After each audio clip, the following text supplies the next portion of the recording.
Alright, so let's look at the answers for the you try it. I'm not sure how far you got with that.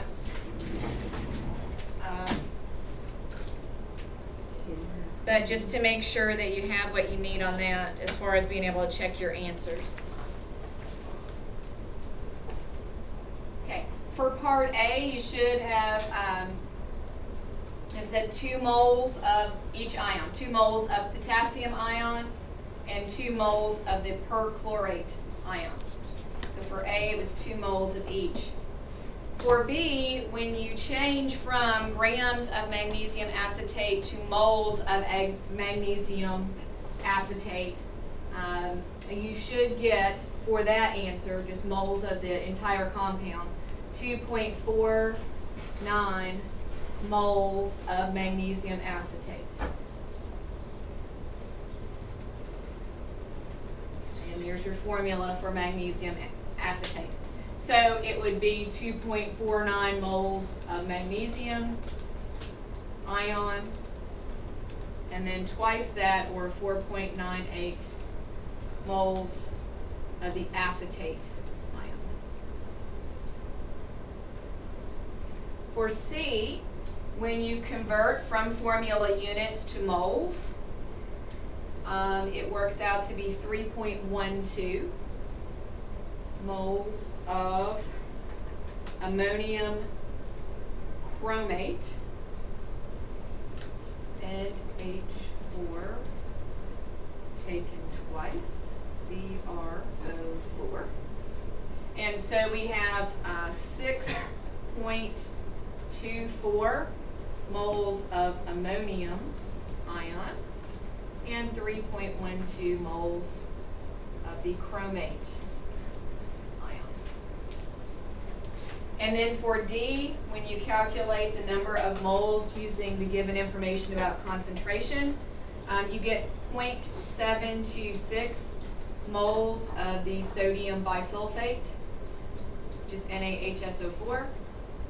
And it's a 1-to-1 ratio here, so it's 0.762 moles of each ion, both the sodium ion and the bisulfate or hydrogen sulfate. Positive 2.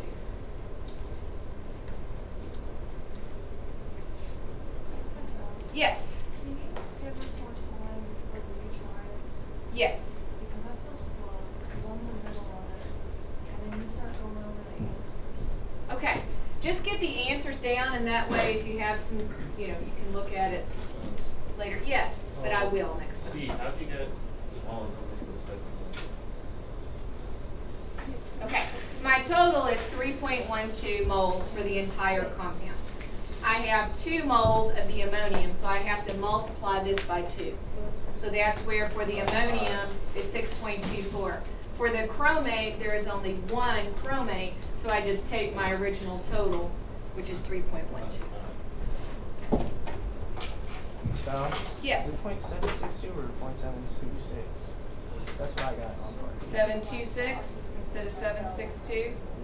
It is 26. I even have it written on my paper as 26. Thank you. 26.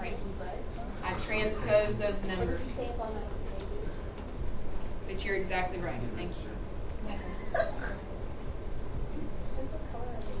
Okay, well look at example 2, and I promise to give you sufficient time to work the you try it this time. But you may have to help me gauge that. All right, example 2. Nitric acid is a major chemical in the fertilizer and explosive industries. In aqueous solution, each molecule dissociates, and the hydrogen becomes a solvated hydrogen ion. What is the molarity of aqueous hydrogen ion in 1.4 molar nitric acid? What's that? Was there?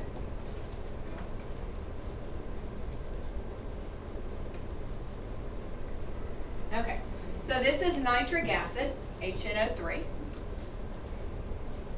And what does dissociate mean? It separates, okay, into the 2 ions.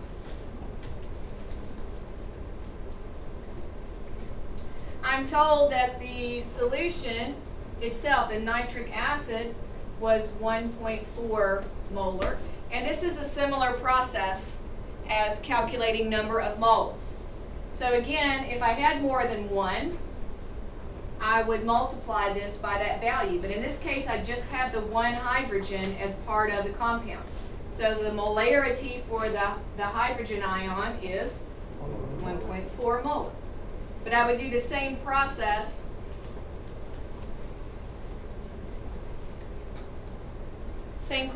as before. If this happened to be sulfuric and it was H2SO4, then I would have doubled this value.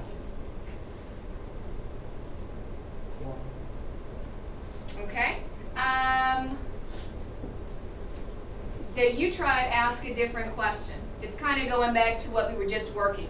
How many moles of hydrogen ion are present in 451 milliliters of 3.2 molar hydrobromic acid?